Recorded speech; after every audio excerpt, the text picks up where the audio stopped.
انما المؤمنون الذين اذا ذكر الله وجلت قلوبهم واذا تليت عليهم آياته زادتهم ايمانا وَإِذَا تُلِيَتْ عَلَيْهِمْ آيَاتُهُ زَادَتْهُمْ إِيمَانًا وَعَلَى رَبِّهِمْ يَتَوَكَّلُونَ۔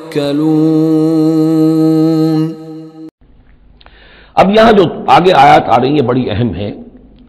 بندہ مومن کی شخصیت کا جو حیولہ ہے اور بندہ مومن کی جو تعریف ہے، جامع ترین اور مختصر ترین الفاظ میں یہ آئی ہے سورہ حجرات میں۔ اس کے دو حصے ہیں، ایک تو ہے بندہ مسلم، مسلمان کے لیے تو 5 چیزیں ہیں، کلمہ شہادت، نماز، روزہ، حج، زکوٰۃ، لیکن حقیقی مومن کے لیے اس میں 2 اضافی چیزیں شامل کرنی پڑیں گی۔ وہ کیا ہیں؟ دلی یقین اور عملی جہاد۔ بندہ مومن کی شخصیت کے اندر یہ 2 رخ اور ہونے چاہیے۔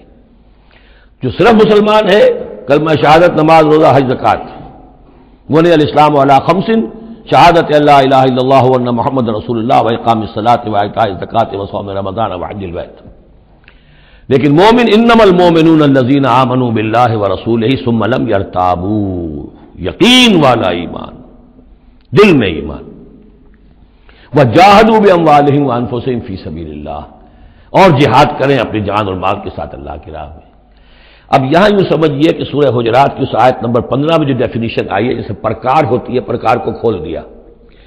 ایک حصے کی کیفیات کو یہاں اس سورہ انفال کے شروع میں لے آئے ہیں، اور دوسری جہاد والی کیفیات کو سورہ انفال کے آخر میں لے آئے ہیں۔ تو یہ پرکار یہاں کھلی ہوئی ہے اس ڈیفینیشن کی۔ تو ایک حصہ ڈیفینیشن کا یہاں آ رہا ہے، انما المؤمنون الذین اذا ذکر اللہ وجلت قلوبہم۔ اہل ایمان، حقیقی مومن تو وہ ہیں کہ جب اللہ کا ذکر کیا جاتا ہے تو ان کے دل لرز جاتے ہیں۔ وَإِذَا تُلِيَتْ عَلَيْهِمْ آيَاتُهُ، اور جب انہیں اس کی آیات پڑھ کر سنائی جاتی ہیں، زادتہم ایمانا، ان کے ایمان میں بڑھوتری ہوتی ہے، اضافہ ہوتا ہے۔ وَعَلَىٰ رَبِّهِمْ يَتَوَكَّلُونَ، اور وہ اپنے رب پر توکل کرتے ہیں۔